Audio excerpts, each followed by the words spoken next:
සමන්තා චක්ඛවාලේසු අත්‍රා ගච්ඡන්තු දේවතා සද්දම්මං මුනි රාජස්ස සුනන්තු සග්ග මොක්ඛදං ධම්ම ශ්‍රවණ කාලෝ අයං බදන්තා ධම්ම ශ්‍රවණ කාලෝ අයං බදන්තා ධම්ම ශ්‍රවණ කාලෝ අයං බදන්තා නමෝ තස්ස භගවතු වරහතු සම්මා සම්බුද්දස්ස නමෝ තස්ස භගවතු වරහතු සම්මා සම්බුද්දස්ස නමෝ තස්ස භගවතු වරහතු සම්මා සම්බුද්දස්ස. හැම දිනාටම තෙරුවන් සරණ ප්‍රාර්ථනා කරමින් අද ඔබ හැම දෙනෙක්ම ඔබේ ජීවිතයට ඉතාම වැදගත් ධර්ම කාරණා රැසක් ශ්‍රවණය කරන්න මේ ධර්ම ශ්‍රවණයත් එක්ක එකතු වෙයි. ඉතින් අද මේ බණහන හැම දිනාටමත් ඔබ හැම දිනාටමත් ලක්වාසී ලෝවාසී හැම දිනාටමත් මේ උතුම් ධර්ම ශ්‍රවණය ධර්මාවබෝධය පිණිස නිවන් දොරටුවක් බවට පත්වේවා කියලා මුලින්ම ආශිර්වාද ප්‍රාර්ථනා කරනවා. පිංගතුනේ අද අපි කතා කරන්නේ පරිත්‍යාගය, අතහැරීම, දන් දීම. හැබැයි මේ දානය ගැන බොහෝ වෙලාවට ඔබ දානය ගැන බොහෝ ධර්ම කාරණා අහලා තියෙනවා. හැබැයි අද අපි මේ ධර්මානුශාසනාව තුළ ඔබට ඊටාම වැදගත් අපි දන් දෙන්න ඕනේ ඇත්තටම තියෙන වෙලාවේද නැති වෙලාවේද? අපි දන් දිය යුත්තේ අපිට අසීරුම මොහොතේ දන් දෙනකොට එයින් ලැබෙන ප්‍රයෝජන අමාරු වෙලාවක දුර්භික්ෂ කාලෙක අසීරු මොහොතක පුංචි දෙයක් හරි දන් දීලා ලබන්න පුළුවන් ආනිසංස. ඒ වගේම බුද්ධ ශාසනයක දන් දීමේ ආනිසංස. සාමාන්‍ය දුගී මගේ යාචකයන්ට අසරණ අයට ආහාර විලක් දීමේ ආනිසංස. මේ වගේ දානය ගැන මෙවැනි මොහොතක අපි දන්නවා අපේ රටේ මේ වෙනකොට පවතින මේ ප්‍රශ්න, ආර්ථික ප්‍රශ්න, අසීරුතා, ආහාර පාන හිගේ මේ සියල්ලත් එක්ක අපි තුල ගොඩනැගෙන මේ මසුරුකම, ලෝභකම, මේ සියලු දේවල් යටපත් කරගෙන අපි කොහොමද මෙවැනි මොහොතක පරිත්‍යාගය, ත්‍යාගශීලීකම, නැති බැරි අසරණ අයට උදව්පකාර කිරීම, දන් දීම ජීවිතේ අසීරුවෙන් වුණත් ඒ පින් බලවත් කරගන්නේ කොහොමද? පින්වතුනි, අපේ බුදුරජාණන් වහන්සේ සම්බුද්ධත්වයට පත් වෙලා උන්වහන්සේ එදා ගන්ධබ්බ රුක්ක මූලයේ අසල යමා මහ ප්‍රාතිහාරයේ පාලා අහසින්ම වැඩම කරේ තව්තිසා දෙව්ලොවට. ඒ තමයි මාතෘ දිව්‍ය රාජයා හට විජම්බන අභිධර්ම දේශනාව සිදු කරන්න. එදා සක්‍ර දෙවියන්ගේ පණ්ඩුකම්බල සෛලාසනයේ මත අපේ බුදුරජාණන් වහන්සේ දෙව්ලොවට වැඩම කරලා වැඩ සිටිද්දී දැන් දෙවියන් එකතු වෙනවා මේ බණහන්. ඒන පිරිස අතරේ ඉන්දක කියන දෙවියන් ඉස්සරහින්ම ඇවිල්ලා වාඩි වුණා බණහන්. නමුත් මහේශාක්‍ය දෙවිවරු, බොහෝ පින් ඇති දෙවිවරු දැන් බණහන්න එනවා. ඒ එනකොට තමන්ට වඩා පිනෙන් වැඩි මහේශාක්‍ය දේවතාවරුන්ට ඉදිරි පස දීලා ඒ දෙවියන් ටික ටික පස්සට යනවා. එහෙම පස්සෙන් පස්සට යනවා තව තව දෙවිවරු, සදෙව්ලොව දේවතාවරු මේ අභිධර්ම දේශනාව අහන්න එදා තව්තිසා දෙව්ලොවට එකතු වෙනවා. මෙහෙම එන දෙවිවරුන්ට ඉදිරි පස ආසන දීලා තමන් පස්සෙන් පස්සට ගිහිල්ලා මේ ඉන්දක කියන දෙවියන් යොදුන් 16ක් තරම් ඈතට යවුණා කියන. හැබැයි අංකුර කියලා තවත් දේවතාවෙක් ඉදිරියෙන්ම ඉඳගෙන බණහනවා. බුදුරජාණන් වහන්සේ මේ අභිධර්ම දේශනාව කරන්න ප්‍රථමයෙන් අර ඉන්දක දෙවියන්ගෙන් අහනවා, ඉන්දක ඔබ බොහෝ දන් දීපු කෙනෙක්. ඔබ පෙර මනුස්ස ලෝකේ බොහෝ දන් වැටවල් පවත්වපු කෙනෙක්. නමුත් ඔබ අද මේ තරම් ඈතින් ඉඳගෙන ඔබ ආසාවෙන් ඇවිල්ලා ඉස්සරහින්ම වාඩි වෙලා බණහන්න සූදානම් වුණත් දැන් ඔබ මහේශාක්‍ය දෙවිවරුන්ට ඉදිරි පස ආසන දෙමින් ඔබ පස්සෙන් පස්සට ගිහිල්ලා ඔබ යොදුන් ගාන කෑත ඉදම් මේ බණහන්. ඇයි ඔබට මෙහෙම වුණේ? බුදුරජාණන් වහන්සේ සමහර වෙලාවට දේශනාවල සඳහන් වෙනවා යම් යම් ධර්මකාරණා ඒ අයගෙන්ම මතු කරලා ඒ අය සසර කරපු පින් අකුසල් ඒවැ පුුණ්‍ය ශක්තිය මුල් කරගෙන ඒ අයගෙන්ම කාරණා මතු කරගෙන දහම් දෙසනු. මේ කාරණී බුදුරජාණන් වහන්සේ අර ඉන්දක දෙවියන්ගෙන් අහනකොට ඒ ඉන්දක දෙවියක් කියෙන ස්වාමීණී භාග්‍යතුන් වහන්ස ඔය ඉදිරි පසම ඉදගෙන බණහන් අංකුර කියන දේවතාව පෙර මනුස්ස ලෝකෙ බුද්ධ ශාසනයක එක බත්හැන්දයි ආර්යන් වහන්සේ නමකට පූජා කරේ. ඔහු පෙර මනුස්ස ලෝකෙ බොහොම දුප්පත් මනුස්සේ කැටියට ආර්ථිකාතින් දිලිදු කෙනෙක් හැබැයි සද්ධහා ධනය තිබිලතිය. අපි සාමාන්‍ය මිනිස්සු තුළ ඔබ දන්නවා මිනිස්සුමි ධනවතා පොහොසතා සල්ලිකාරයා එහෙම කෙනෙක් තුළ මනින්නේ අර භෞතික වස්තුව තුළින්. හැබැයි බුදුරජාණන් වහන්සේ උන්වහන්සේගේ ශ්‍රාවකයන්ට පෙන්වා සද්ධහා ධනං සද්ධාවෙන් ධනවත්වෙන්. එතකොට මේ සද්ධහා ධනය තිබිලා තියෙනවා ආර්ථිකාතින් භෞතිකාතින් දුප්පත් වනත් එදා මනුස්සලෝක හිටපු අර අංකුර කියන කෙනා. හැබැයි එයා බුද්ධ ශාසනයක බුදු කෙනෙක් පහළ වෙලා රහතුන් වැඩ සිටිය යුගයක ආර්යන් වහන්සේලා ඒ බුදුරජාණන් වහන්සේගේ ධර්මය පවතින මහා සංඝරත්නය වැඩඉන්න කාලෙක ඔහු මනුස්සලෝක හිටිය. තමන්ගේ ගමට පිණ්ඩ පාති වැඩිය ආර්යන් වහන්සේ නමකට හිත පහදවාගෙන තුනුරුවන් ගැන හිත පහදවාගෙන එක බත් හැන්දක් පූජ කරා අර පාත්තරයකට. ඒ පිනෙන් මරණාසන්න මොහොත ඒ පින බලවත් වෙලා දිව්‍ය ලෝක ඉපදුනා මහේ ශාක්‍ය දේවතාවෙක් හැටියට. ඔහු ඉස්සරහම ඉදම් බණහනු.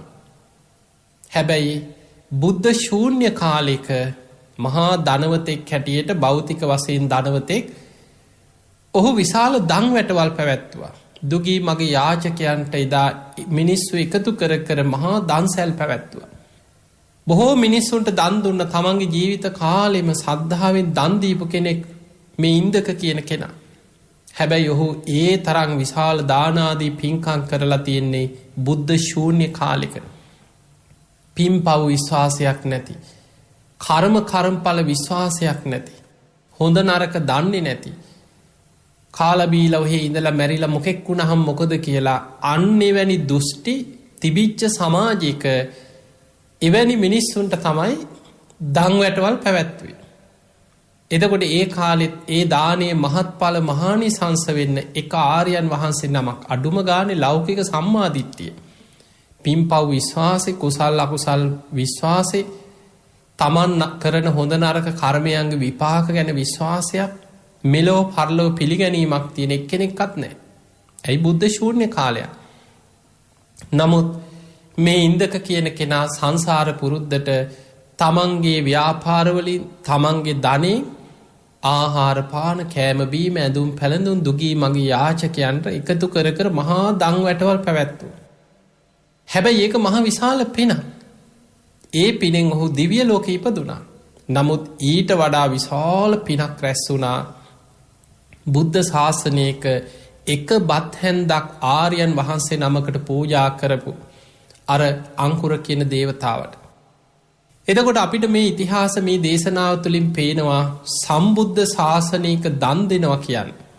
කර්ම කරම්ඵල විශ්වාසයෙන් සද්ධාවෙන් ගෞරවෙන් පින් පව් කුසල් අකුසල් හොඳ නරක ගැන වැටහීමෙන් අපි එකට ධර්මය කියනවා ලෞකික සම්මාධිට්්‍යයෙන් යුක්තව දන් දෙන්න කිය. අන්න එහෙම දන් දෙනකොට ඒ දානයක ලැබෙන ආනිසංස පුංචි දෙයක් දන් දුන්නත් එහි ආනිසංස මහත් පලයි මහානිසංසයි. එනිසා පිංහතුනේ ඔබ මේ මනුස්ස ලෝකෙ ඉන්නේ බුද්ධ ශාසනයක් පවතින කාලෙක. අපිට ජීවිතයේ ප්‍රශ්න තියෙනවා තමයි. බුදුරජාණන් වහන්සේ වැඩ සිටිය කාලෙත් උන්වහන්සේගේ කාලෙත් මිනිසුන්ට ප්‍රශ්න තිබුණ. දැංගු බහල ඇති බුදුරජාණන් වහන්සේ උන්වහන්සේගේ ගුණ ගැන ගත්තාම අපි කවුරුත් දන්න අරහන් කියන ගුණේ තුළම මේ ලෝකයේ දෙවියන්ගේද මිනිස්සුන්ගේද දෙව් මිනිස්සුන්ගේ ආමිස පූජා ප්‍රතිපක්ති පූජා ලබන්න උන්වහන්සේ තරන් සුදුසු කෙනෙක් නෑ. අග්‍ර දක්ඛිනේය. මේ ලෝකෙ දානයක් පූජා කරලා මහත්ඵල මහානිසංස වෙන අග්‍ර ආනිසංස ලැබෙනවා නම් ඒ ඔබ මම සරණ ගිය ලෝතුරා බුදුරජාණන් වහන්සේ. හැබැයි උන්වහන්සේට පවා දානය වැළකීලාගේ අවස්ථා ධර්මයේ සඳහන් වෙනවා. මිනිස්සු දානෙ නොදී හිටපු අවස්ථා. ඔබ අහලා ඇති වේරංජානුවර සාගතයක් ඇති වුණා. මේ වේරංජා බ්‍රාහ්මණතුමා ඒ නගරේ හිටපු බමුණෙක් බුදුරජාණන් වහන්සේ ඇතුළු 500ක් සංඝයාට වස් කාලේ වස් සමාදන් වෙන්න මේ නගරයට ආරාධනා කරයි ප්‍රදේශයට. බුදුරජාණන් වහන්සේ ආරාධනයේ පිළි අරගෙන භික්ෂුන් වහන්සේලා සමග ඒ ප්‍රදේශයට වැඩම කරලා ඈත දුෂ්කර ප්‍රදේශයක් වස් කාලේ වස් සමාදන් වුණා. හැබැයි වස් ආරාධනා කරලා වැඩ ඉන්න කියලා මේ ඔක්කොම සූදානම් කරපු මේ බමුණා මාරාවේශයකින් ඔහුටත් එතනින් පස්සේ මේ බුද්ධ ප්‍රමුඛ සංඝයාට මම සිව්පසෙන් අපෝපස්ථාන කළ යුතුයි නේද? ආරාධනා කරාට පස්සේ උන්වහන්සේලා ගැන මේ වස් මාස 3 උන්වහන්සේලාගේ ආහාර පාන දාන ඊළඟට ගිලම්පස බෙහෙත් හේත් උන්වහන්සේගේ ආවාස පාසුකම් සිවුරු පිරිකර මේ අවශ්‍යතා ගැන මා සොයා බැලිය යුතුයි නේද කියලා ඒ කටයුතු අමතක වුණා. ඒ වගේ මේ කාලේ විශාල නියඟයක් දුර්භික්ෂයක් එක්ක ආහාර හිඟයක් සාගතයක් ඇති වෙච්ච කාලයක් ඒ ප්‍රදේශයට. එතකොට අපිට පේනවා බුදුහාමුදුරුවෝ සැරියුත් මුගලන් දෙනම 500ක් මහරහතන් වහන්සේලා මේ වේරංජානුවර සාගතෙන් පීඩාවට පත් වුණා. ධර්මයේ සඳහන් වෙනවා භික්ෂුන් වහන්සේලා පිණ්ඩපාත යනවා. දැන් දානි ලැබෙන්නේ නැත්නම් පිණ්ඩපාතේ හරියන්නේ නැහැ. කවුරුත් ගෙනල්ලා දෙන්නේ නැත්නම් සබ්බේ සත්ත ආහාරට්ඨිතික හැම සත්වයකටම ආහාරයක් අවශ්‍යයි. හැම කෙනෙක්ම හැම සත්වයකම මේ ශරීරේ පවත්වන්නේ යම් ආහාරයක් තුල. කුසගිනි වේදනාව කියන්නේ කෙනෙකුට දරා ගන්න පුළුවන් දෙයක් නෙමෙයි. ඔබ දන්නවා මිනිස්සු බඩකින්න කුසගින්න වැඩි වෙනකොට ඔබ සමාජය දැකලා ඇති නොකන දේවලුත් කන මිනිස්සු ඉන්නවා. කුණු කානුවල තියෙන පිලුණු වෙච්ච දේවල් අහුලගෙන කන ඔබ දැකලා නැද්ද? සමහරු විසිකලා දාපු සමහරලාවට අර කුණු වතුර බේරෙන පාන් කෑල්ලක් වෙන්න පුළුවන්. කුණු බාක්කියක තියෙන කෙනෙක් කාලා විසි කරපු බත් පැකට්ටයක් වෙන්න පුළුවන්. බත් ඇටින් ඇටේ අහුලගෙන කන මිනිස්සු ඔබ දැකලා ඇති කුසගින්නට. ඊළඟට සමහර රටවල් වල ඔබ දැකලා ඇති කන නැති වෙනකොට මිනිස්සු මොනතරම් දේවල් සමහරලාවට මැටි වලින් රොටි හදාගෙන කනව අන්තර්ජාල රූපවාහිනි වල දැකලා ඇති සමහර අප්‍රිකානු රටවල. එතකොට මේ වගේ බඩකින්න කුසගින්න වැඩිපුර දැනෙනකොට මිනිස්සු නොකන දේවලුත් කන්න පුරුදු වෙනවා. එතකොට ඒ වගේ හැම කෙනෙකුටම කුසගින්න දැනෙනවා. භික්ෂුන් වහන්සේලා පිණ්ඩපාතේ වඩිනවා. මිනිස්සුන්ටත් හරි අමාරු කාලයක්. වේරංජා නගරේ මේ සාගත කාලේ සමහර දවස්වලට පිණ්ඩපාතේ වඩිනකොට යවහාල් ටිකක් ලැබෙනවා. යවහාල් කියන්නේ සාමාන්‍ය ඒ කාලේ අශ්වයන්ට දෙන හාල් වර්ග. එතකොට මේ හාල් ටිකක් ලැබුණාට පස්සේ මේ ටික ගෙනහල්ලා භික්ෂුන් වහන්සේලා දැන් හාල්නේ මේ උයලා දානයක් හැටියට මේ බත් පූජා කරනෝනේ මේ අර හාල් ටිකක් හම්බෙන්නේ. ඒ ටික ගෙනහල්ලා දවසක් බුදුරජාණන් වහන්සේ ආනන්ද හාමුදුරන්ගෙන් අහනවා ආනන්ද මොහොල් ගැටෙන හඬක් ඇහෙනවා. මොකද මේ පොඩ්ඩක් බලන්න කියලා. ආනන්ද හාමුදුරුවෝ විස්තර බලාගෙන ඇවිල්ලා කියන ස්වාමීනි අද පිණ්ඩපාතේ වැඩි ස්වාමීන් වහන්සේලාට යවහාල් ටිකක් ලැබිලා. උන්වහන්සේලා ඒක කොටනවා වතුර ටිකක් දාලා පිටිගුලියක් වගේ හදාගෙන උන්වහන්සේලා වළඳන. බුදුරජාණන් වහන්සේ අගය කරනවා මගේ වීරියවන්ත මේ ශ්‍රාවකයන් වහන්සේලා භික්ෂුන් වහන්සේලා ලැබෙන ඕනම දෙයක්. ඒක තෙත දෙයක් වේවා වියලි දෙයක් වේවා ප්‍රත්‍යවේක්ෂා කරලා ශරීරේ පවත්වන්න මේ ජීවිතේ පවත්වාගෙන යන පමණ එහි රසයකට ලොල් නොවී ලැබෙන දෙයක් ආහාර කරගෙන නිවන් මඟ ගමන් කරන මගේ ශ්‍රාවකයන් වහන්සේලාගේ වීරිය ගැන බුදුරජාණන් වහන්සේ වෙලාවේ අගය කරන. එතකොට අපිට පේනවා ඒ කාලේ ධර්මයේ සඳහන් වෙනවා මෙහෙම සිදුවීමක්. ඔබ දන්නවා මුගලන් මහරහතන් වහන්සේ 이르දිවන්තයන්ගෙන් අග්‍රයි. උන්වහන්සේ බොහොම 이르දි බල සම්පන්නම කෙනා මේ ශාසනේ. දවසක් මුගලන් හාමුදුරුවෝ බුදුරජාණන් වහන්සේ ළඟට ඇවිල්ලා වන්දනා කරලා කියනවා ස්වාමීනි භාග්‍යවතුන් වහන්සේ මේ සාගතය නිසා මේ ප්‍රදේශේ මේ පළාත්වල ඉන්න මිනිස්සු පීඩාවට පත් වෙලා මේ නියගෙන් සාගතෙන් ආහාර හිඟයක් මිනිසුන්ට කන්න බොන්න නැහැ. තථාගතයන් වහන්සේ 500ක් භික්ෂූන් වහන්සේලා මේ වස් කාලේ වස් සමාදන් වෙච්ච සියලු දෙනා පීඩාවට පත් වෙලා ස්වාමීනි භාග්‍යවතුන් වහන්සේ මට අවසර දෙනවා නම් මගේ 이르දි බලයෙන් මේ පොළොවේ යට රස පොළොව හැටියට පස් තට්ටුවක් තියෙනවා කියන ආහාර කරගන්න පුළුවන්. ඒක හරියට කිරිවල යොදේ වගේ කියන. එතකොට අද ඔබ මේ මැටි කෑව අරෝම කියනකොට කෙනෙකුට සමහර ලාවට hina යන්න පුළුවන් මොනවද මේ එහෙමත් පුළුවන්ද කියලා. අග්ගඤ්ඤ සූත්‍රයේ සඳහන් වෙනවා මේ පෘථුවියක් ඉස්සල්ලාම හට ගන්නකොට මේ පෘථුවි පුෂ්ඨය හරියට කිරිවල යොදේ වගේ කියන. රස පොළොව කියලා සඳහන් වෙනවා. ආබස්සර නමින් අහසේ පාවි හිටපු මේ සත්වයන් ඉස්සල්ලා මේක ආග්‍රහණය කරා. ඊට පස්සේ ඒ රස පොළොව ආහාර කරගත්තා කියනවා. කිරිවල යොදේ වගේ මේ පෘථිවි පෘෂ්ඨය ඇතුලේ තියෙන තට්ටුවක් ගැන සඳහන් වෙයි. එතකොට මේක අපිට උඩින් බලන්න පුළුවන් එකක් නෙමෙයි. පොළොව ඇතුලේ තියෙන මේ පස් තට්ටුවක යම් කොටසක් බුදුරජාණන් වහන්සේගෙන් මුගලන් මහරහතන් වහන්සේ වන්දනා කළ අවසර ඉල්ලන ස්වාමීනි භාග්‍යවතුන් වහන්සේ මට පුළුවන් 이르දියේ මේ රස පොළොව උඩට මතු කරලා මේ පෘථිවි පුෂ්ඨය හරවන්න. රස පොළොව උඩට මතු වෙන හැටියට. එතකොට මිනිස්සුන්ට ඒක ආහාර කරගෙන කුසගින් නිවා ගන්න පුළුවන්. ස්වාමීනි භාග්‍යවතුන් වහන්සේ මට අවසර දෙන්න කිව්වා. ඒ වෙලේ බුදුරජාණන් වහන්සේ උන්වහන්සේ බුදුවැසින් සියලු සත්වයන් ගැන මහා කරුණාවෙන් බලන් එක්කෙනෙක් දෙන්නෙක්ගේ කුසගින්න ගැන විතරක් නෙමෙයි. මොග්ගල්ලාන ඔබට ඒක කළ හැකි. බුදුහාඳුරු දන්නවා මොගලන් හාමුදුරන්ට ඒක කරන්න පුළුවන් 이르දී. ඊට කලින් බුදුරජාණන් වහන්සේ විමසනවා මොග්ගල්ලාන මේ සත්වයන්ට හානියක් නොවි ඔබ කොහොමද මේ දේ කරන්න හිතන් 이르දියෙන් වුණා. ඒ වෙලේ මොගලන් මහරහතන් වහන්සේ කියනවා ස්වාමීනි මම 이르දියෙන් මේ වගේම පෘථිවි පෘෂ්ඨයක් මවලා මේ සත්‍යයන් ඒ පෘෂ්ඨයේ මතින් තියලා මේ තියෙන පෘථිවි පෘෂ්ඨය මං අනිත් පැත්ත හරවනවා කියනවා. මේක අපිට හිතා ගන්නවත් බෑ අපි මේ වචන වලින් කිව්වට. 이르දි විෂය අචින්ත්‍යයි. මේ අචින්ත්‍ය වූ 이르දි විෂයෙන් 이르දියේ මේ සිදු කරන්න පුළුවන් දේවල් අපිට හිතා ගන්නවත් පුළුවන් දේවල් නෙමෙයි. එතනදී බුදුරජාණන් වහන්සේ වදාළ මොග්ගල්ලාන ඔබට ඔය කියන දේ කරන්න පුළුවන්. ඒක තමයි 이르දීමේ හැකියාවේ තියෙන ස්වභාවය. නමුත් මොග්ගල්ලාන ඔබට එවැනි දෙයක් කිරීමට සිත් පහළ නොවේවා. ඒකට හේතුව තමයි බුදුරජාණන් වහන්සේ වදාළ මොග්ගල්ලාන ඔබ එවැනි දෙයක් කළොත් මේ මිනිස්යන්ට මොකක්ද මේ උනේ? මොකක්ද මේ උනේ? කොහොමද මේ පොළොව මෙහෙම හැරවුනේ?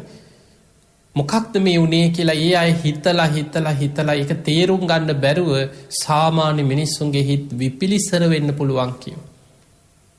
සාමාන්‍ය මිනිස්සෙකුගේ ඔළුව විකෘති වෙලා මිනිස්සුන්ට පිස්සු හැදෙන්න උනත් පුළුවන් විපිලිසර වෙන්න පුළුවන්. හිතා ගන්න බෑ සාමාන්‍ය මිනිස්සෙකුට කොහොමද මේක උනේ කියලා.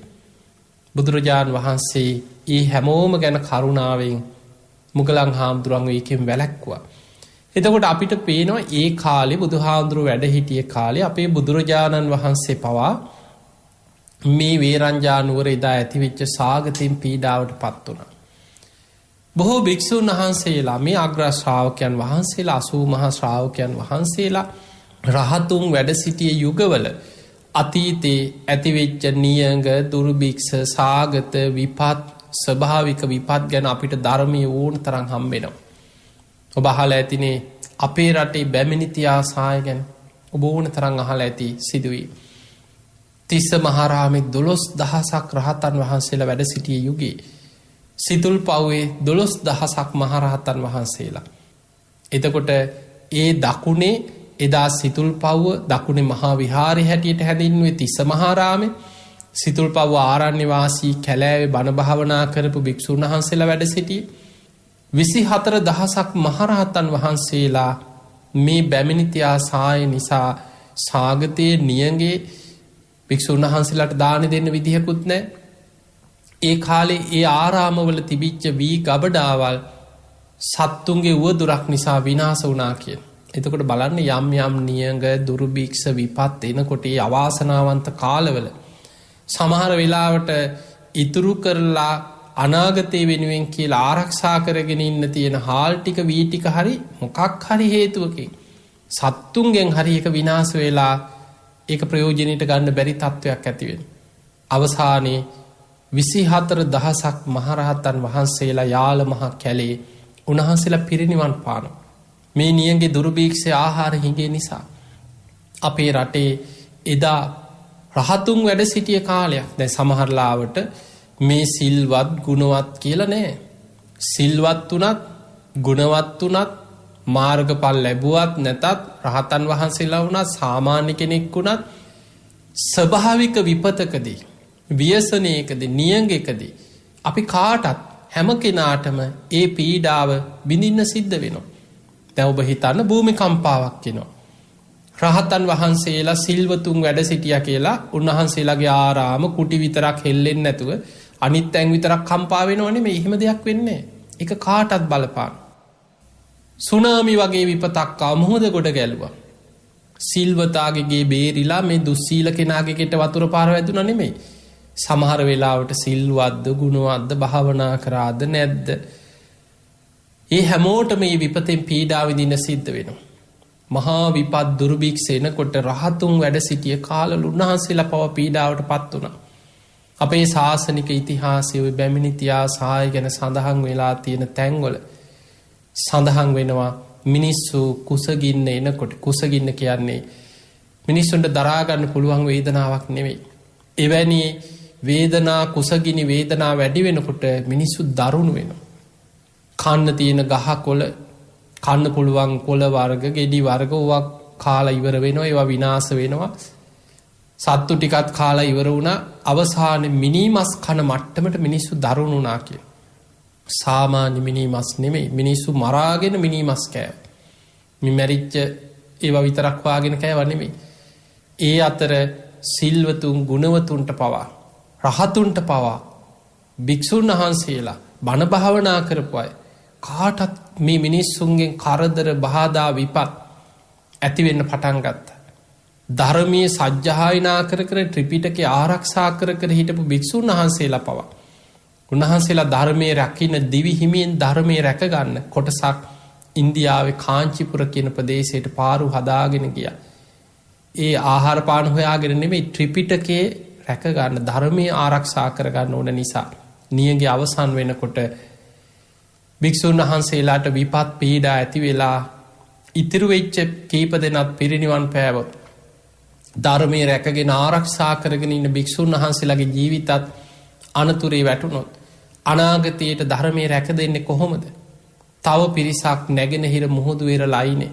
උන්වහන්සේලාට වැටකේ යයිස්ම විතරයි කියන. නැකිටලා ඇවිද ගන්නවා සක්මන් කරන්නවත් ශරීර ශක්තියක් නැහැ.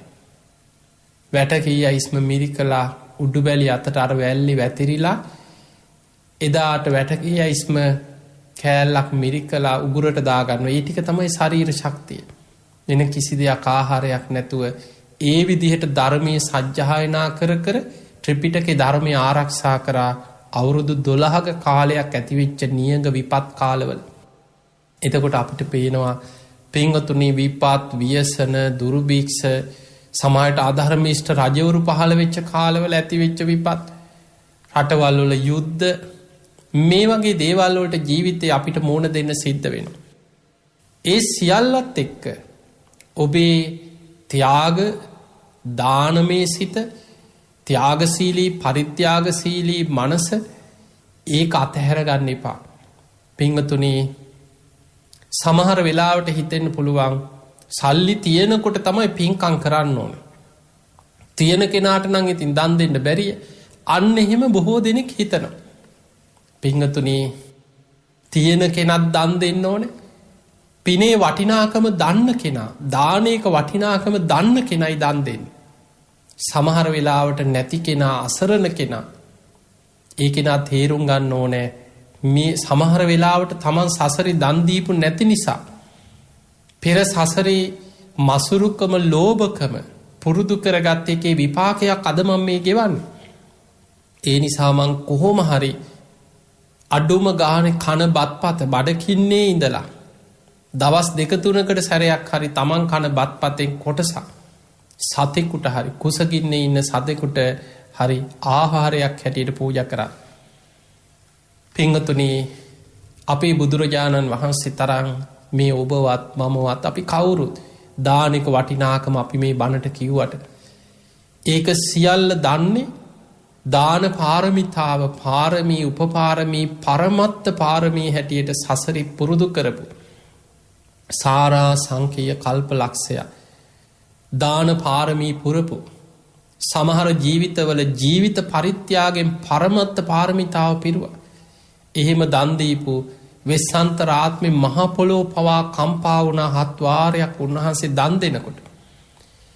ඒ බුදුරජාණන් වහන්සේ තමයි දානික වටිනාකම දන්නේ. ඔබ අහලා ඇති කදිරංගාර ජාතකේ මේ ජාතක පොත් වහන්සේ තුල අපේ බෝසතාණන් වහන්සේ දාන පාරමී පුරපු ආත්ම භාව බොහෝ ප්‍රමාණයක් ගැන සඳහන් වෙනවා. කදිරංගාර කියන ජාතකයේ සඳහන් වෙන්නේ අපේ බෝසතාණන් වහන්සේගේ එක සංසාර ජීවිතය. එදා උන්වහන්සේ බොහොම ධනවත් බ්‍රාහ්මණයෙක් කදිරංගාර. ඔහු දන් වැටවල් පවත්වනවා. දුගී මගේ යාචකයන්ට අසරණයන්ට. මොකද ඒ කාලේ බුද්ධ ශූන්‍ය කාලය. පින් පව් කුසල් අකුසල් හොඳ නරක මිනිස්සු දන්නේ නැති කාලය. හැබැයි පාරමී පුරන බෝසතාණන් වහන්සේලා සංසාර පුරුද්දට දන් දෙන්නේ. සසර පුරුද්ද දැන් බලන්න සමහර මිනිස්සු මේ පින් පව් ගැන මේ බණ අහලවත් කවුරුත් ගිහිල්ලා ඔයාට දන් දෙන්න දානේ වටිනාකම දානානිසංස මේ බෞද්ධය අහන විදිහට අහලා නෙමෙයි. මේ ලෝකේ දන් දෙන්නේ බෞද්ධයෝ විතරක් නෙමෙයි. මේ පින්පව් කුසල් අකුසල් දන්න මිනිස්සුම දන් දෙනව නෙමෙයි.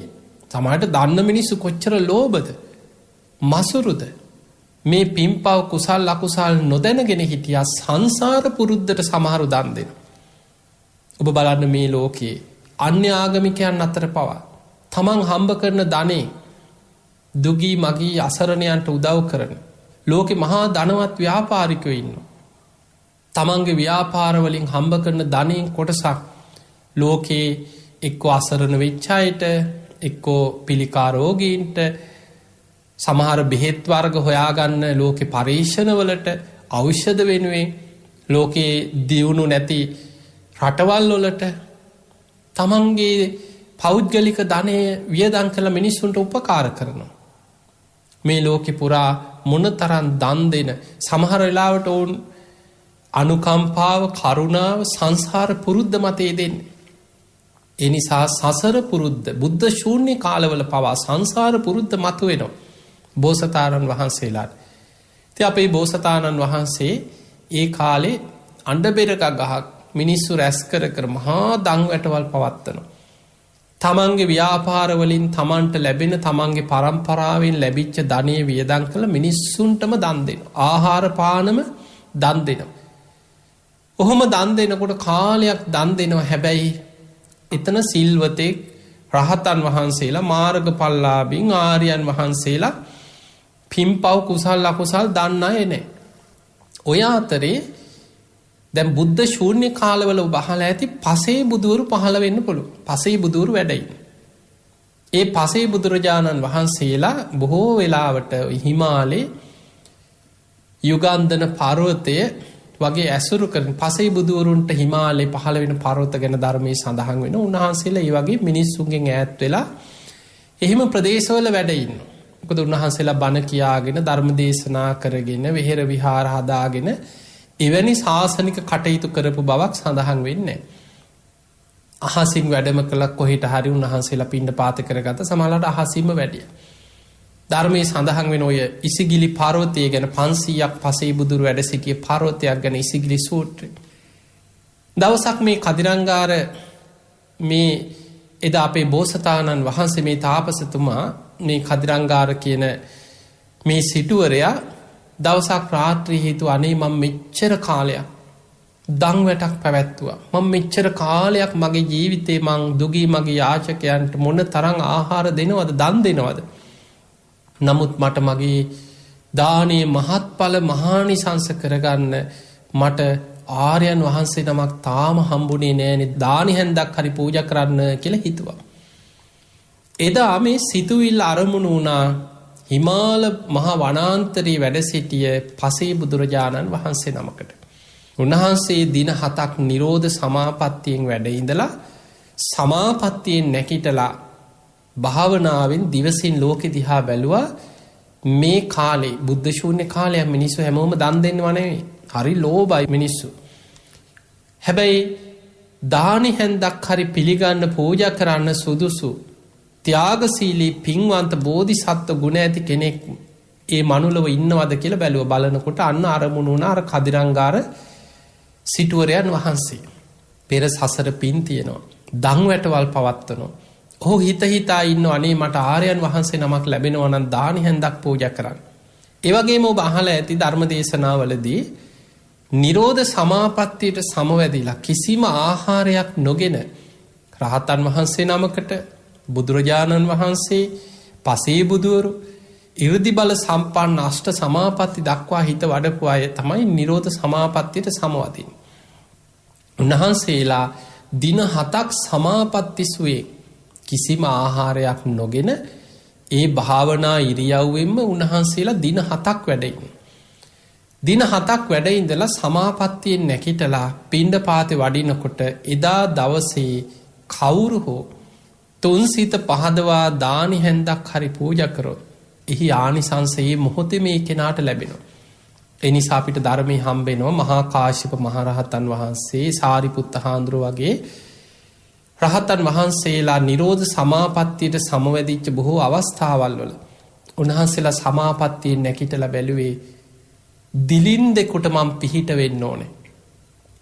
මොකද උන්වහන්සේට කොච්චර අසරණ වුණත් මොන්න තරම් බඩකින්නේ හිටියත් තමන් කන බත්පතෙන් හරි එක දන් කුඩයක් හරි එක බත් කොටසක් හරි පූජා කරොත් ඒ මොහොතේම ආනිසංස ලැබෙනවා ඒ දිලිඳු කෙනාට. ඒ නිසා ආර්යයන් වහන්සේලා පිණ්ඩපාත වැඩියේ අන් අය ගැන කරුණාවෙන් දානි හැන්දක් හරි බෙදන කෙනාට මහත්ඵල මහානිසංස වෙන නිසා. ඉතින් අර පසේ බුදුරජාණන් වහන්සේ එදා දවසේ දින 7ක් සමාපත්තියෙන් වැඩ ඉඳලා එදා උන්වහන්සේට දානයක් නොලැබුණොත් පිරිනිවන් පාන්න වෙනවා. මොකද දවස් 7යි උපරිම ආහාරයක් නැතුව සමාපත්තියෙන් වැඩ ඉන්න පුළුවන්. ඒක ධර්මයේ සඳහන් වෙන කාරණයක්. ඉතින් උන්වහන්සේ දැක්කා මේ කදිරංගාර කියන අපේ බෝසතාණන් වහන්සේ දන් වැටක් පවත්වනවා. එතනට අහසින් වැඩියොත් දානෙ පිළිගන්න පුළුවන්. ඔහු බොහෝ පින් ඇති කෙනෙක්. එදා මේ පසේ බුදුරජාණන් වහන්සේ අහසින්ම පාත්‍රයේ රැගෙන මේ කදිරංගාර කියන අපේ බෝසතාණන් වහන්සේ එදා මේ සිටුවරයන් වහන්සේගේ නිවස ඉදිරි පිටට අහසින් වැඩිය. අර දානෙ සේවකයෝ දානෙ බෙදන අය මේක දැකලා දුවගෙන ඇවිල්ලා කදිරංගාර අපේ බෝසතාණන් වහන්සේට කිව්වා සිටුතුමනි ඔන්න අද නම් ඔබට පුදුම සතුටුදායක දවසක්. ඔබ කියා හිටියා නේද අනේ මට ඉසිවරයන් වහන්සේ නමක් ආර්යයන් වහන්සේ නමක් දකින්නවත් ලැබෙනවා නම් මට දානි ටිකක් පූජා කරගන්න කියලා. අන්න අද උන්වහන්සේ පාත්‍රය අරගෙන අහසින්ම වැඩියා ඔබේ දන්සැල ළඟට. පුදුම සතුටක් ඇති වුණා මේ වචනය අහලා.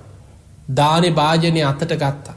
අතට අරගෙන පුදුම සතුටකින් මම උන්වහන්සේට මගේ අතින්ම දානි බෙදනවා කියලා දානි භාජනය අරගෙන මිතුලට යනකොටම වසවර්ති මාරයා පසේ බුදුරජාණන් වහන්සේත් එදා කදිරංගාර නමින් හිටපු අපේ බෝසතාණන් වහන්සේත් අතර ගිනි වැටක් මැව්වා. ගිනි වලක් මැව්වා. ඒ අර දානි වලක්වන්න. ඒ වෙලාවේ දැන් ඉස්සරහට අඩිය තියෙනකොටම විශාල ගිනි ජාලාවක් එක ගිනි වලක් මැව්වා. ඒ අතරේ මිනිස්සු බය වෙලා සීසීකට සමහරු සාමාන්‍ය මිනිස්සු බය දුවන්න ගත්තා. දානමේ චේතනාව හිතට ආපු දානේ භාජනය අතේ තියාගෙන මං කොහොම හරි දානේ පූජා කරනවා කියන අදිෂ්ඨානෙන් හිටපු බෝසතාණන් වහන්සේ දැඩි අදිෂ්ඨානෙන් තමන්ගේ ගුණධර්ම තමන් දන් දීපු ඒවා සිහි කළ අදිෂ්ඨාන කරා කවුද මේ ගිනි වැට මැව්වේ? මේ නම් දානේ වළක්වන්නමයි. මම මෙච්චර දන් දීපු කෙනෙක්. මම මේ තරම් ගුණධර්ම රකින්න කෙනෙක්. අනේ මම මේ දානි භාජනය අරගෙන ඉදිරියට ආවේ මේ ආර්යයන් වහන්සේට දානි ටිකක් පූජා කරන්න මගේ අතින්මයි. මම මේ රකින්න ගුණධර්ම වලින් මගේ දානමේ පින්කම් වලින් ඒ පුණ්‍යානුභාව බලයෙන් මේ ගිනිවැට මවපු පුජ්‍යලයා මට දැක ගන්න ලැබේවා කියලා අදිෂ්ඨානයක් කරා. දානි භාජනය අතේ තියාගෙන. එහෙම හිතනකොටම වසවර්ති මාරයා අහසේ පෙනී හිටියා. ඇහුවා ඔබද මේ ගිනිවැට මැව්වේ? ඔව් මමයි කිව්වා. මමයි කාම ලෝකේ අධිපතියා. මමයි කිව්වා මේ ගිනිවැට මැව්වේ. ඇයි ඔබ මේ ගිනිවැට මැව්වේ? දානේ වළක්වන්න කිව්වා. ඇයි ඔබ මේ දානේ වළක්වන්න හදන්නේ? ඊට පස්සේ කිව්වා මේ ආර්යයන් වහන්සේ දින 7ක් සමාපත්තියෙන් වැඩ හිටපු කෙනෙක්. අද උන්වහන්සේගේ දානේ වැළැක්වුවොත් උන්වහන්සේට පිරිනිවන් පාන්න සිද්ධ වෙනවා. ඒ නිසා උන්වහන්සේ පිරිනිවන් පාවන්නයි මම මේ ගිනිවැට මැව්වේ කිව්වා. එදා දානි භාජනය අතේ තියන් හිටපු අපේ බෝසතාණන් වහන්සේට පුදුමාකාර අධිෂ්ඨාන ශක්තිය ත්‍යාගශීලීකම උන්වහන්සේ සසරේ ජීවිත පරිත්‍යාගයෙන් දන් දීපු කෙනෙක්. දානි භාජනය අතේ තියාගෙන දැඩි අධිෂ්ඨානයක් ඇති කරගත්තා. අද මං ජීවිතේ පූජා කරලා මේ දානි භාජනය අරගෙන මේ ගිනි වලට පනිනවා. මගේ ජීවිතේ නැති වුණත් මගේ ශරීරයේ උඩුකුරු වුණත් යටිකුරු වුණත් ගිනිගෙන දැවුණත් මේ ගිනි දැල් අතරින් මට උන්වහන්සේගේ පාත්‍රයට දන් හැන්දක් හරි පූජා කරගන්න ලැබේවා කියලා අදිෂ්ඨාන කරලා අර දානේ භාජනය අරගෙන අර ගිනි වලට පැන්නා. ජීවිතේ පූජා කරලා හරිම ආශ්චර්යයි බුදු වෙන ආත්මේ බෝසත් පුතෙක් හැටියට ලෝකෙට බිහි වෙච්ච දවසේ පුංචි සිරිපා පොළවේ තබන්න සූදානම් වෙනකොට තබන පියවරක් පාසා පොළොවෙන් නෙළුම් මල් මතුවෙච්ච ඒ සිරිපා සංසාර පින උන්වහන්සේ බුදු වෙලා වැඩම කරනකොට මහ පොළොව සම වෙලා උස් තැන් යටට ගිහිල්ලා වලවල් උඩට මතුවෙලා පොළොව සමභාවයට පත් වෙලා කුණු රොඩු ගල් කැබලි කුණු ඉවත් වෙලා සුප්පතිට්ඨිත පාත බුදුරජාණන් වහන්සේගේ සම්බුදු සිරිපතුල් පිළිගත්තේ මහ පොළොවේ ආකාරයට. ඒ තරම් සංසාරික පින ඇති බෝසතාණන් වහන්සේදා එහෙම දන් දෙන අදිෂ්ඨානයෙන් අර ගිනිවලට පනිනකොට ගිනිවල ඇතුලෙන් විශාල නෙළුම් මලක් පහළ වෙලා ඒ මල උන්වහන්සේවත් රැගෙන උඩට පැන නැග්ගා කිය. හිතාගන්න බැරි ආශ්චර්යමත් සිදුවීම. ඒ මල මතම වැඩ ඉඳගෙන උන්වහන්සේ සාදුකාර දෙමින් පසේ බුදුරජාණන් වහන්සේගේ පාත්‍රයට දානේ පූජා කරා.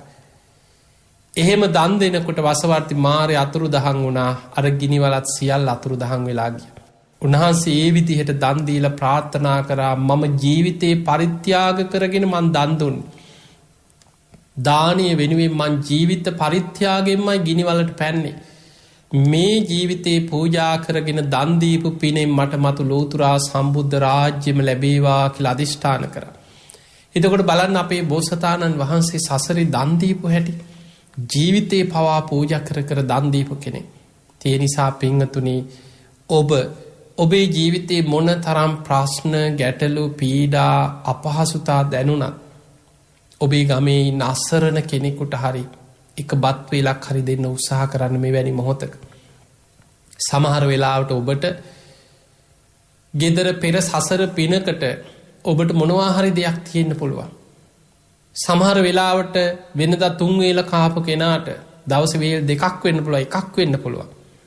ඔබේ ශක්ති පමණින් සතෙකුට හරි බත් ඇටයක්වත් මෙවැනි කාලයක විසි කරන්න එපා. කන්න නැතුව බඩකින්නේ ඉන්න 100,000 ගාන කුසගිනි වේදනාව දරාගෙන ඉන්න කාලයක්. ඒ නිසා මෙවැනි වෙලාවක මෙවැනි පරිසරයක ඔබේ ශක්ති පමණින් දම් පින්කම් කරන්න.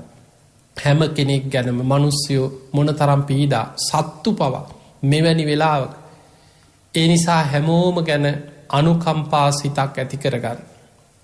ඇති කරගෙන ඔබේ ශක්ති පමණින් ඔබට මොනතරම් ආර්ථික අපහසුතා පීඩන මේවා තිබුණත් ඔබට පුළුවන් හැටියට නැති බැරි අයට උදව් උපකාර කරන්න. ඔබේ ශක්ති පමණින් දම් පින්කම් කරන්න.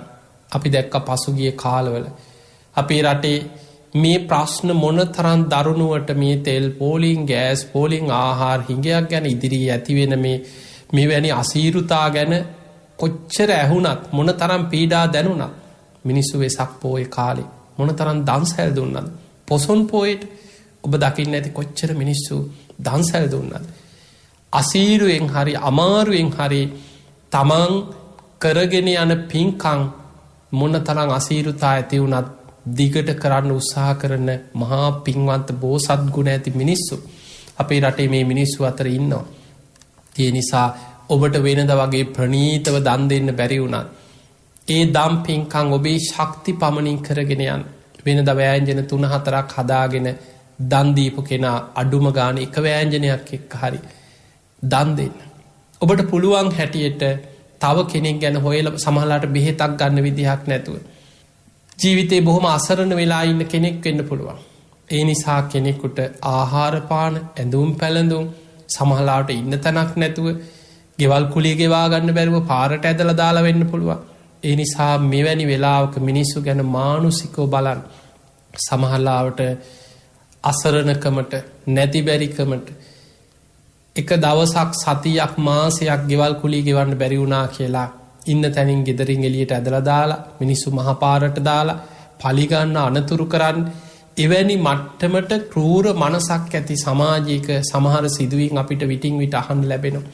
ඒ නිසා මේ සියල්ල මොකද අපිට තේරෙනවා මිනිස්සුන්ට ප්‍රශ්න වැඩි වෙනකොට ආර්ථික අපහසුතාව වැඩි වෙනකොට බොහෝ වෙලාවට මේ කියන බණ පවා සමහරලාට බණ ඇහෙනකොටත් කේන්ති යනවා.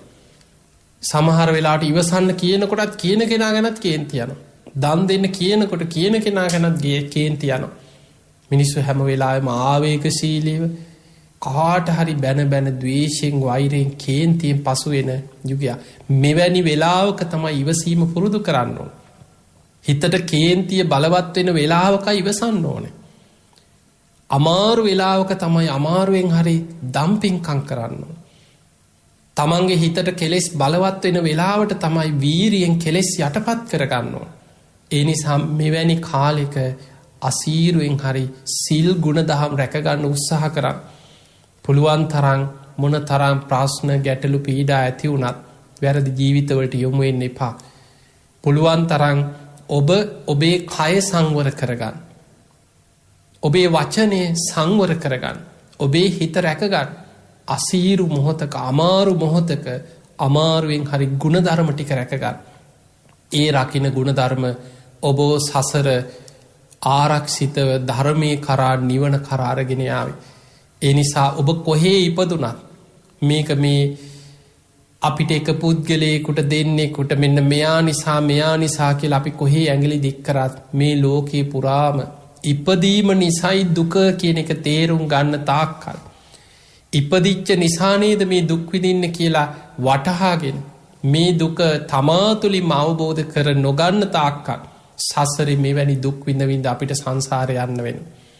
සංසාරේ කොච්චරනම් ඔබ ධර්මයේ තුලින් හිතලා බලන්න සසර කොච්චර කන්න බොන්න නැතුව දුක් විඳලා බඩකින්නේ අපි මැරිලා ඇද්ද? සසරේ මොනතරම් දුර්භික්ෂ වලට අහු වෙලා වසංගත රෝග වලට අහු වෙලා බෙහෙතක් හේතක් ගන්න විදිහක් නැතුව මොනතරම් අසරණ වෙලා ජීවිතවල අපි මිය ගිහිල්ලා ඇද්ද? සමහරවිට අධර්මිෂ්ඨ රජවරු පහළ වෙච්ච යුගවල යුද්ධවලට මැදිහත් වෙලා වැරදි නොකර වැරදිකාරව හැටියට දඬුවම් විඳලා රාජ දඬුවම් විඳලා මොන තරම් ජීවිතවල අපි මෙවැනි පීඩාවල් වලට පත් වෙලා ඇද්ද? සසරේ ඉපදෙමින් මැරෙමින් ධර්මාවබෝධයක් නොකර සසර යන තාක්කල් මෙවැනි කරදර බාධා විපත් අපිට මුහුණ දෙන්න සිද්ධ වෙනවා. ඒ නිසා ඉපදීමමයි දුක. ඉපදිච්ච නිසයි ලෙඩ වෙන්නේ. ඉපදිච්ච නිසයි වයසට යන්නේ. ඉපදිච්ච නිසයි කායික දුක්, මානසික දුක්, සුසුම් හෙලීම්, ප්‍රියයන්ගෙන් වෙන්වීමේ දුක, අප්‍රියයන් සමග එකතු වීමේ දුක, කැමති දේ නොලැබීමේ දුක, ජරා ව්‍යාධි ශෝක පරිදේව දුක්ඛ දෝමනස් උපායාස මේ සමස්ත දුක්ඛ කන්දේම හටගන්නේ ඉපදීම නිසා. හැබැයි ඕක අපි තේරුම් ගන්න දක්ෂ නොවන තාක්කල් අපි ප්‍රශ්නේ බාහිරට දානවා. අරයා නිසා, මෙයා නිසා, මේ අය නිසා, මේ පුද්ගලයෝ නිසා, මේ කණ්ඩායම නිසා. හැබැයි මේ සසරේ ඉපදෙමින් මැරෙමින් මේ විඳින දුකට හේතුව ධර්මය අවබෝධ නොකිරීමමයි. අවිද්‍යාව තණ්හාව නිසාමයි දුක ආයමත් ඇතිවෙන්නේ කියලා තමා තුළින් මේ දුකේ ස්වභාවය අවබෝධ කරගන්න කෙනා. අන්නයා අවිද්‍යාව තණ්හාව ප්‍රහාණය කරගෙන මේ සසර ගමනින් මිදිලා දුකෙන් නිදහස් වෙන්න උත්සාහ ගන්න. අමාරුයි. හැබැයි අමාරුදේ ජයගන්න උත්සාහයක් හරිගන්න. මේ අමාරුදේ ජයගත්ත එක්කෙනෙක් දෙන්නෙක් නෙමෙයි. මේ ලෝකෙ කෝටි ප්‍රකෝටි ගණන් මේ සම්බුද්ධ ශාසනයෙන් කොයි තරම් පිරිසක් ප්‍රයෝජනය ගත්තද. මේ අමාරුදේ ජයගත්තද. ඒ නිසා පින්වතුනි අසීරුවෙන් වුණත් අමාරුවෙන් වුණත් සිල් රකින්න. ගුණ ධර්ම ටික රැකගන්න, හිත රැකගන්න, ධර්මයේ දියුණු කරගන්න. ඔබේ ත්‍යාගසිත, පරිත්‍යාගශීලීකම, දානය ඔබ කොයි තරම් අපහසුතා ඇති වුණත් ඒව මග හැරගන්න එපා. ජීවිතේ ටික ටික හරි පුරුදු කරන්න, වර්ධනය කරගන්න. ඒ නිසා ඔබ හැම දෙනාටම ඔබේ ජීවිතේ මේ අහන බණපදවලින් ඔබේ ජීවිතයේ අකුසල් සිත් යටපත් වෙලා කුසල් සිත් බලවත් කරගෙන සද්ධාදී ගුණ ධර්ම දියුණු කරගෙන උතුම් වූ ධර්මයේ දියුණු කරගන්න, ධර්මයේම අවබෝධ කරගන්න ඔබ හැම දෙනාටම මේ ධර්මානුශාසනාව ආශිර්වාදයක් වේවා, උපකාර වේවා, පාරමිතාවක්ම වේවා කියලා අපි ආශිර්වාද කරනවා. ධර්ම දේශනාවෙන් රැස් කරගත් සියලු පින් සියලු දෙවියෝ සාදුකාර දිදී අනුමෝදන් වෙත්වා. ඒ දෙවියන්ගේ පිහිට රැකවරණ ආශිර්වාදය ඔබ හැම දෙනාටමත් ලක්හඬ ගුවන් විදුලියේ ගයාන් දුෂ්‍යන්ත මහත්මයා ඇතුළු කාර්ය මණ්ඩලයේ සියලු දෙනාමත් ඔබ හැම දෙනාමත් නිදුක් වේවා, නිරෝගී වේවා, සුවපත් වේවා. සියලු දෙවියන්ගේ පිහිට රැකවරණ තුනුරුවන්ගේ ආශිර්වාදය ඔබ හැම දෙනාටම සැලසේවා. සද්ධාදී ගුණ ධර්ම දියුණු කරගෙන උතුම් වූ ධර්මයේම අවබෝධ කරගන්න ඔබ හැම දෙනාටම මේ පින ආශිර්වාදයක්, පාරමිතාවක්ම වේවා කියලා අපි ආශිර්වාද කරනවා. ආකාසට්ඨා චුම්මට්ඨා දේවා නාග මහිද්దికා පුඤ්ඤන්තං අනුමෝදිත්වා චිරන් රක්ඛන්තු ලෝක සාසනං. ආකාසට්ඨා චුම්මට්ඨා දේවා නාග මහිද්దికා පුඤ්ඤන්තං අනුමෝදිත්වා චිරන් රක්ඛන්තු දේශනං. ආකාසට්ඨා චුම්මට්ඨා දේවා නාග මහිද්దికා පුඤ්ඤන්තං අනුමෝදිත්වා චිරන් රක්ඛන්තු ත්වං සදා. සදහැවතුනි, අද දවසේ මෙම සුමధుර ධර්මානුශාසනාව සඳහා ධර්ම මණ්ඩපයේ වෙත වැඩම කොට වදාළේ හොරණ සීල සුවාරණ භික්ෂු ගිලන් මධ්‍යස්ථානයේ අනුශාසක දූරන්දර අතිපූජ්‍ය ගලිගමුවේ ඥානදීප ස්වාමින් වහන්සේ.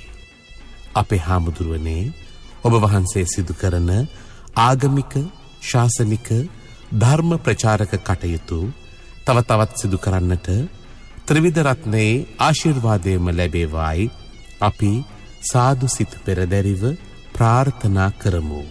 අවසරයි අපේ හාමුදුරුවනේ. අද දින මෙම සුමధుර ධර්ම දේශනාව සඳහා දායකත්වයගෙන කටයුතු කරනු ලබන්නේ වාතූව දෙල්දූව සිටිරේන්ජ් අංක 12 ස්ථානයේ පදිංචි සෝමා දියපලාගොඩ මහත්මිය විසින්. එතුමියගේ අරමුණ වූයේ මීට වසර 22කට පෙර පරලෝක ප්‍රාප්ත වූ පී.ඩබ්ලිව් සුමිදු ආදරණීය මෑණියන්ටත් මීට වසර 48කට පෙර අභාව ප්‍රාප්ත වූ අප්පුවා ආදරණීය පියාණන්ටත් අල්ලිස් සීයාටත් සිලඳු ආච්චි අම්මාටත් සහෝදරයින් දෙදෙනාටත් කපිල පුතණුවන් ඇතුළු මියගිය සංසාරගත සියලුම ඥාතීන්ට පුණ්‍යානුමෝදනා කිරීමයි. එමින්ම මාවනැල්ලේ පදිංචි සියලුම සහෝදරයන් ඇතුළු ඔවුන්ගේ පවුල්වල සියලු දෙනාටත් සන්දිර, රන්දිර, ඉන්දිර යන දරුවන් ඇතුළු සියලු දෙනාට නිදුක් නිරෝගී චිරජීවනය ප්‍රාර්ථනා කිරීමත්, ගෞරවනීය දේශකයන්න් වහන්සේට නිදුක් නිරෝගී සුවය ප්‍රාර්ථනා කිරීමත්, ලක්වැසි ලෝවැසි සියලු දෙනාටම ආශිර්වාද කිරීමත් එතුමියගේ අරමුණු අතර වුණා. එතුමියගේ ඒ සියලු අරමුණු සාක්ෂාත් වේවා. ධර්ම ශ්‍රවණය කළ ඔබටත් සංසාර ගමන කෙලවර උතුම් වූ අමා මහ නිර්වාණ සුවය සාක්ෂාත් කර ගැනීම සඳහා චතුරාර්ය සත්‍ය අවබෝධය පිණිස මේ ධර්ම දානමය පින්කම මේ ධර්ම ශ්‍රවණය හේතු වාසනා වේවායි අපි සාදුනාදයක් පවත්වා ප්‍රාර්ථනා කරමු. ඒ ප්‍රාර්ථනාවත් සමගින් සදහැවතුනි ධර්මදේශනාව හමාර කරමින් සමුගන්නවා. 07 06 366 166 දුරකථන අංකයට කතා කිරීමෙන් හෝ කෙටි පණිවිඩයක් යොමු කිරීමෙන් ඔබටත් හැකියාව තිබෙනවා ලක්හඬ සිත නිවන බුදුබණ සුමధుර ධර්මානුශාසනාවන්හි දායකත්වය ගෙන කටයුතු කරන්නට. එවෙනුවෙන් ඔබට පිංසිත පහළ වේවා. සියලු දෙනාටම සම්මා සම්බුදු සරණයි.